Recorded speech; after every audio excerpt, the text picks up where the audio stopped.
Welcome to ஷானுராம்ஸ் kitchen. இன்றைக்கி வந்து நம்ம சௌச்சௌ தோலில் தொகையில் எப்படி பண்ணுறதுங்கிறத பார்க்க போகிறோம். 2 சௌச்சௌ வந்து நல்ல தோல் வந்து சாஃப்டாக இருக்கிறதா மாதிரி எடுத்துக்கோங்க. அப்போ தான் உங்களுக்கு வந்து அதை தொகையலுக்கு எடுத்துக்கிறதுக்கு சௌரியமாக இருக்கும். நம்ம முள்ளாக இருக்கிற சௌச்சௌ எடுத்து வச்சுட்டேன்னாக்கா ரொம்ப முத்தலாக இருக்கும். அதில் வந்து தொகையல் பண்ண முடியாது, நன்னாவும் இருக்காது. ஸோ இந்த மாதிரி நன்னா மெல்லிஸாக வந்து நம்ம தோலை சீவி எடுத்து வச்சுட்டாச்சு. இது கூடவே வந்து ஒரு 3 டேபிள் ஸ்பூன் கிட்டக்க உளுத்தம் பருப்பு எடுத்துட்டுருக்கேன். ஒரு கைப்பிடி அளவுக்கு தேங்காய் எடுத்து வச்சுட்டுருக்கேன். ஒரு சின்ன பீஸ் புளி, ஒரே ஒரு சோளம் இருந்தால் போதும், ஜாஸ்தி வேண்டாம். 6லேருந்து 7 மிளகா வத்தல் எடுத்து வச்சுட்டுருக்கேன். காரத்துக்கு ஏற்ற மாதிரி நீங்கள் பார்த்து உங்களுக்கு வேணுங்கிற மாதிரி போட்டுக்கோங்க. அதோடு சேர்த்து உப்பும் எடுத்து வச்சுட்டுருக்கேன். இவ்வளோ தான் நம்மளுக்கு இந்த தொகையலுக்கு தேவையான ஐட்டம்ஸ். இப்போ நம்ம இந்த தொகையலுக்கு எப்படி வறுக்க போகிறோம் அப்படிங்கிறத காமிக்கிறேன். இந்த தொகையலுக்கு வறுக்கிறதுக்காக ஒரு 2 ஸ்பூன் கிட்டக்க தேங்காய் எண்ணெய் வந்து இலுப்பச்சட்டியில் விட்டுருக்கேன். தேங்காய் எண்ணெய் வாசனை பிடிக்காது அப்படின்றவா நீங்கள் ரிஃபைண்ட் ஆயில் கூட விட்டுக்கலாம். தேங்காய் எண்ணெய் விட்டுட்டேலாம் ரொம்பவே நல்லா இருக்கும், நல்ல வாசனையாகவும் இருக்கும், டேஸ்ட்டும் ரொம்ப நல்லா இருக்கும். இந்த உளுத்தம்பருப்பை போட்டு முதல்ல ஒரு பெரட்டிக்கலாம். கூடவே நம்ம எடுத்து வச்சுருக்கிற ஒரு சின்ன சொலை புளியை போட்டுக்கோங்க. அடுத்தது நம்ம எடுத்து வச்சுருக்கிற மிளகா வத்தல் போட்டுக்கலாம். உளுத்தம்பருப்பு பார்த்தீங்கன்னா லேசாக செவந்துண்டு வர ஆரம்பிக்கிறது. இந்த சமயத்தில் நம்ம கொஞ்சமாக பெருங்காயப்பொடி போட்டுக்கலாம். ஒரு 1/4 ஸ்பூன் டு 1/2 ஸ்பூன். இப்போ நல்லா எல்லாம் பொரிஞ்சு வந்துடுது. இந்த சமயத்தில் நம்ம எடுத்து வச்சுருக்கிற இந்த தோலை போட்டுடலாம்.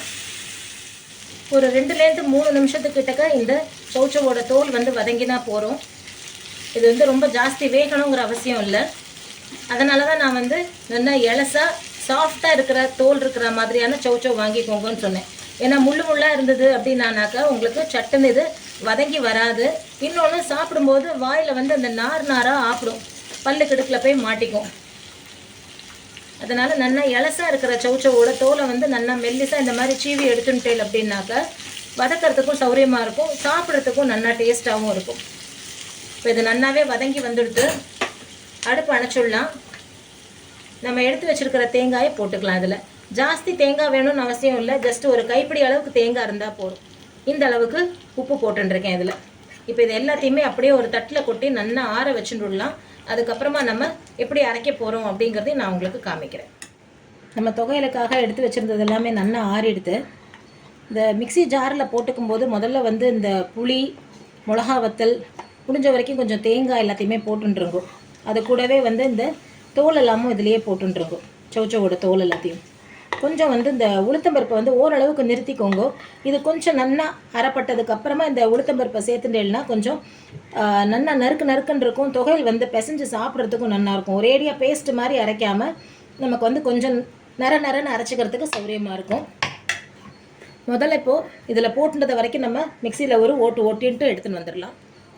இந்த அளவுக்கு நல்லா நரன்னு அரைச்சின்றதுக்கு அப்புறமா நம்ம வதக்கி எடுத்து வச்சுருந்தோம் இல்லையா இந்த உளுத்தம்பருப்பு, இந்த பேலன்ஸ் இருக்கிறதையும் இதுலேயே போட்டுக்கலாம். போட்டுட்டு கொஞ்சமாக தண்ணி விட்டுக்கோங்க, நிறையா தண்ணி விட்டுறாதீங்க, கொஞ்சமாக தண்ணி விட்டு இதையும் அரைச்சி எடுத்துன்னு வந்துடும். நல்லா இந்த அளவுக்கு அரைச்சி எடுத்துன்னு வந்தாச்சு.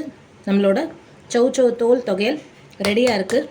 நான் முதலே சொன்ன மாதிரி நல்லா சூடாக சாதத்தில் நெய் போட்டுண்டோ இல்லைன்னா நல்லெண்ணெய் விட்டுண்டோ இந்த தொகையில் வந்து பிசைஞ்சுன்னு சாப்பிடலாம், ரொம்பவே நல்லாயிருக்கும். இல்லைன்னா நம்ம வந்து தயிர் சாதத்துக்கோ இல்லை கூட்டு சாதத்துக்கோ இந்த தொகையில் தொட்டுன்னு சாப்பிட்றதுக்கு ரொம்ப நல்லாயிருக்கும். ஸோ நீங்களும் இதே மாதிரி ட்ரை பண்ணி பாருங்க. எப்படி வந்ததுங்கிறது உங்களோட கமெண்ட்ஸில் சொல்லுங்கள். தேங்க்யூ.